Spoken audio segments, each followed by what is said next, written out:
Olá, fiel. Se você busca saber como a sabedoria contida na Bíblia pode te conduzir para uma vida melhor em todas as áreas, clique no link da descrição e aproveite. E eu tenho percebido, todas as pessoas que eu trouxe aqui, todas falaram de Deus. E depois, talvez aí da nona entrevista, da 10ª, que eu me dei conta que elas têm uma espiritualidade, essa parte, essa conexão muito forte, assim. E aí eu quero entender uma coisa tua aí. Você acredita que isso tem relação com sucesso? Tem. Vou te dar um exemplo simples. Essa semana eu jantei com o João Apolinário, da Polishop. Tá. Aí, pelo meu costume, pela minha fé, eu oro antes de comer minha refeição. Por quê? Porque eu agradeço a Deus pela comida. Eu sei o que é não poder comer. Na época que eu quebrei há anos atrás, eu comia um miojo de manhã e orava de noite para ter alguma coisa. Eu não sabia se ia ter. Você ficou nesse nível? Fiquei nesse nível. Então, tipo assim, eu sei o que é você querer comer alguma coisa e não poder. Então hoje, como eu posso escolher o que eu vou comer, eu faço questão, não é por tradição, não é por religião, é porque eu faço questão de agradecer a Deus porque eu estou comendo aquela carne, aquele arroz.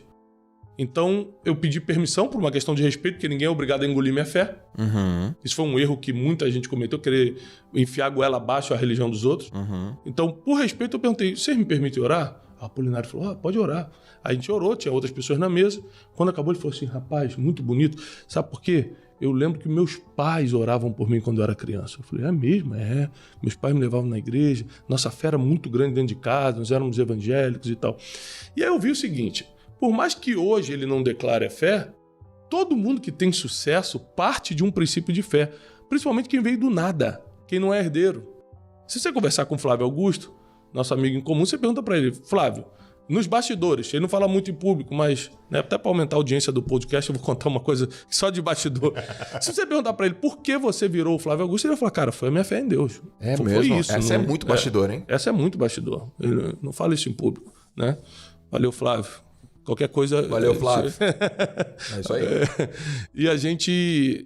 Você vai ver que a fé em Deus, ela não é uma coisa religiosa no sentido... Hoje de manhã, no nosso programa que eu tenho de manhã no Instagram, eu falei, gente, eu tava falando sobre oração hoje de manhã. Falei, para orar você precisa ir à igreja? Não. Você precisa ser crente, católico, espírita, alguma coisa? Não. Você precisa estar bem? Não. Se você estiver na Cracolândia, drogado, e quiser orar, você pode orar. A oração é a coisa mais democrática que tem. Deus é tão bom e tão para todos, que ele falou assim, para falar comigo pode ser qualquer um, negro, branco, rico, pobre, japonês, chinês, espanhol, crente, não crente, acreditando, não acreditando. Só fala comigo que eu te escuto. E outra coisa, não vou botar ninguém para te escutar, não. Você que está começando a acreditar em mim hoje, ou você que está há 30 anos já me servindo, inclusive, eu escuto os dois. Não, esse aqui começou agora, vou botar um anjo para escutar. Não, a Bíblia diz que ele escuta todo mundo. Então é muito democrático. E é por isso, e é porque também eu provei tanta coisa, Joel, na vida. Eu pude provar coisa muito boa, muito ruim. Eu pude andar com muita gente, escutar muitas filosofias. Fui para a Índia, estudei o hinduísmo. Fui várias vezes para países árabes, estudei o Islã, li o Corão 2 vezes. Para Israel fui mais de 40, a Torá e toda a tradição judaica está aqui impressa na minha mente. E ainda assim, não só por fé, mas por inteligência, eu decidi seguir o caminho do cristianismo. Por quê? É o que fez mais sentido. Certo. Né? Você não vai encontrar ninguém na Bíblia falando o seguinte, desculpa, você não vai escutar ninguém na história falando, perdoa seus inimigos. Só Jesus falou isso. Ama mesmo que te odeie. Só Jesus falou isso. Ou seja, tudo que deu certo na humanidade. Uhum. Aí vem Martin Luther King e falou, não, você pode me bater, mas eu não vou te bater. Aí vai e resolve o problema dos negros. Ele vem, a filosofia de Jesus. Você pega as maiores filosofias de desenvolvimento pessoal, de negócio, você pega Napoleão Hill, é Bíblia o tempo todo. É Bíblia. Então, não tem como fugir. Você pode até falar, não citar o versículo, não citar Deus, mas para dar certo tem que estar na Bíblia. Quando eu percebi isso, é matemática pura. É estatística, só você ir fazendo... Quando eu percebi isso, eu falei, pronto, por que eu vou fugir da fonte? Vou ficar... Não, vou direto na fonte. Aí eu comecei a conhecer mais Deus, conhecer mais coisas da Bíblia, me formei em teologia, fiz uma pós-graduação nesse sentido, e hoje o meu prazer é o que eu faço de graça. Todo mundo fala assim, você trabalha com isso? Não, porque eu faço de graça. Uhum. Eu vivo dos meus livros, dos meus cursos. Agora, toda vez que você vê eu falando de Deus, eu estou fazendo de graça. Eu tô aqui nesse podcast hoje de graça. Quando você me vê pregando em algum lugar, levando... É de graça. Isso aqui, pelo amor de Deus. Eu faço de graça para sempre. É o que eu quero fazer. Esse é o meu dom, meu talento, é o meu chamado. E aí eu criei, como eu sou muito empreendedor, criei várias formas de crescer financeiramente, de empreender, de me sentir vivo, mas que não envolvem diretamente esse aspecto mais de doação, entendeu?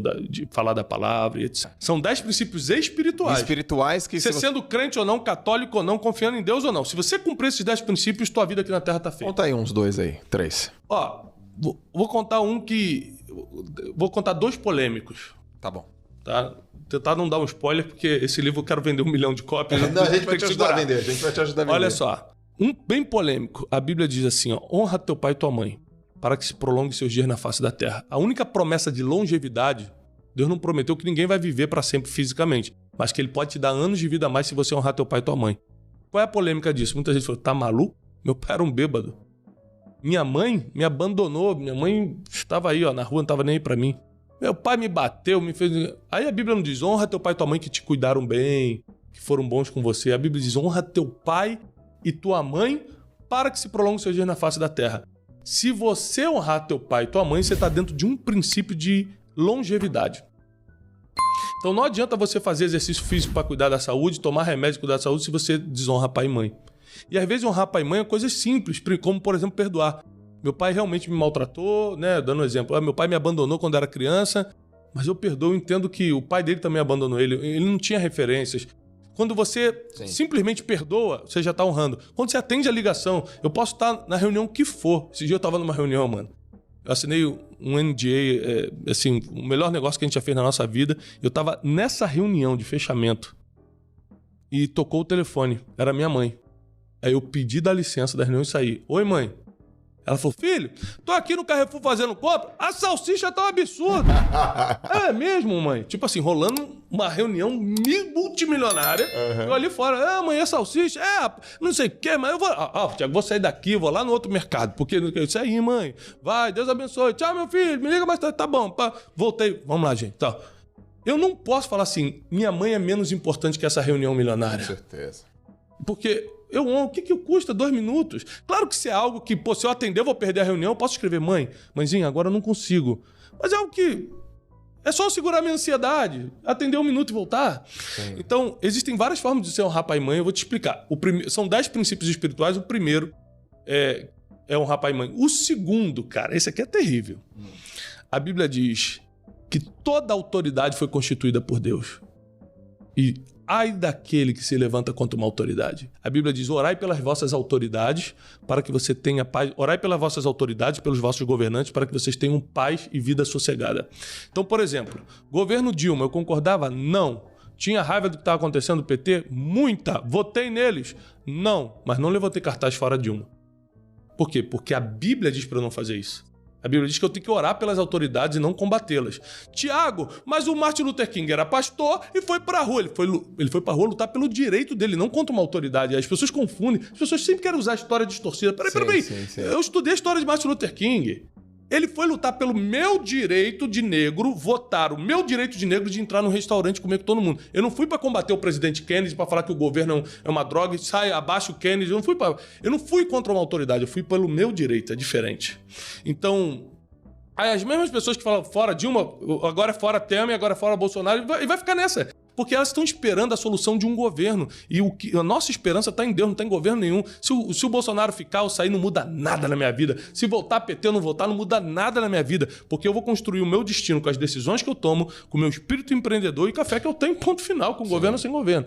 Então, isso é um princípio importante. Vale também, eu estou falando de governante, mas vale também para a autoridade, seu chefe, seus líderes de alguma forma. Uma vez um líder meu espiritual bateu de frente comigo. Sim. Ele estava muito errado na situação e eu não reagi. E aí meus amigos em volta falaram, cara, você tem que reagir, mano, o que ele fez foi muito errado, você tem que bater de volta, você tem que mostrar, mano, senão não tem respeito. Eu falei, cara, olha só, eu tô com raiva. O que ele fez, cara, me destruiu por dentro. Mas por mais que eu esteja com raiva, os princípios valem mais do que meus sentimentos. Eu não posso deixar minha raiva falar mais alto que um princípio. Ele é uma autoridade e se Deus existe, Deus vai cuidar da situação dele, não eu. O rei Davi, Israel, fez muito isso. autoridades se levantavam contra ele e falavam assim, nele eu não bato. Que isso, cara? Você tem um exército mais poderoso, usa. Eu não. Contra a autoridade, não. Se é de Deus, ele vai cair pela mão dos outros. Pela minha, não. O cara ia e era morto pela mão dos inimigos. Pela dele, não. Então eu aprendi isso na Bíblia. Então eu tô botando 10 princípios espirituais que regeram minha vida, que eu cumpri e que me trouxeram até aqui de uma forma incrível e segura. E eu tô escrevendo basicamente isso. São 10, eu só adiantei 2 aqui.